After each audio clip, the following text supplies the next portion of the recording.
నకిలీ విత్తనాలపై ఉక్కుపాదం మోపేందుకు task force బృందాల షురూ చేసినట్లు మెదక్ జిల్లా కలెక్టర్ రావురాజు తెలిపారు. శనివారం ఉదయం 10 గంటలకు సమావేశం హాల్నందు పోలీసు, వ్యవసాయ శాఖ ఆధ్వర్యంలో జిల్లాలో ఖరీఫ్ సీజన్ నకిలీ విత్తనాలు అరికట్టేందుకు తీసుకోవాల్సిన చర్యలపై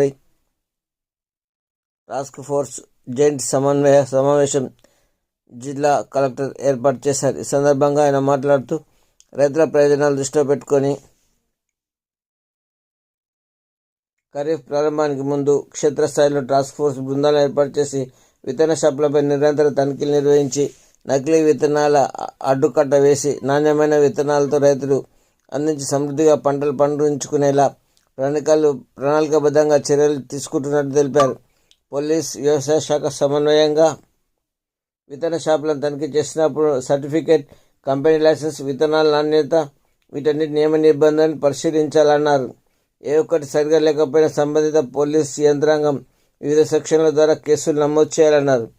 రైతుల సీజన్ ప్రారంభమైనప్పుడు నుంచి వరి విత్తనాలు కొనుగోలుకై ఎక్కువ మొగ్గు చూపుతారని, ప్రభుత్వం ద్వారా మంజూరైన సబ్సిడీ విత్తనాలు అందుబాటులో ఉంచుకోవాలని, రైతు దళాలను నమ్మి నకిలీ విత్తనాలు కొని మోసపోకుండా చూడాల్సిన బాధ్యత వ్యవసాయ శాఖ అదేనని వివరించారు. ముఖ్యంగా పత్తి విత్తనాలు నకిలీగా వస్తాయని అప్రమత్తంగా ఉండాలన్నారు. అనంతరం జిల్లా అదనపు ఎస్పీ మహేందర్ మాట్లాడుతూ పోలీసు యంత్రాంగం నకిలీ విత్తనాలు అడ్డుకట్ట వేసేందుకు వ్యవసాయ శాఖ ద్వారా సమన్వయంతో పనిచేస్తామని అన్నారు. గతంలో నమోదైన కేసుల వివరాలను కలెక్టర్కు వివరించారు. కార్యక్రమంలో జిల్లా అదనపు కలెక్టర్ నగేష్, జిల్లా వ్యవసాయాధికారి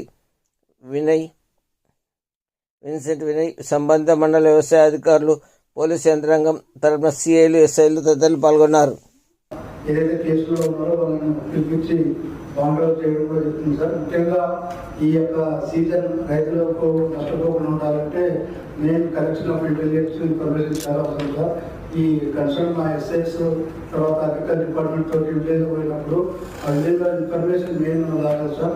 ఎక్కువగా ఈ రైతులకు ఏం చెప్పాలంటే ఎవరైతే డీలర్ షాప్స్ స్టాంపైడ్ సర్టిఫైడ్ కాపీ అవే వస్త్రాలు వాడడం రూల్స్ ఎవరు పడుతుందని చెప్పడం జరుగుతుంది సార్. అలాగే ఈ యొక్క 1 month లో కూడా మాకు పోలీసు కళాబృందం సార్ డైలీ వారంలో 2 పోలీస్ స్టేషన్లో ఈ మీటింగ్ జరుగుతున్నాయి సార్. బట్ ఈసారి నేను కొన్ని ప్లేస్లో చేసి 3 times వేసినాము. 3 times వేసినా కానీ కూడా మాకు ఆ వైట్ పురుగు అనేది ఒకటి అది ఆ కింద ఆ స్టెమ్స్ లో వస్తుంది. సో అది ఇంకా వస్తుంది అనేది కూడా వాళ్ళకి తీసి కూడా చూపిస్తూ ఉన్నారు.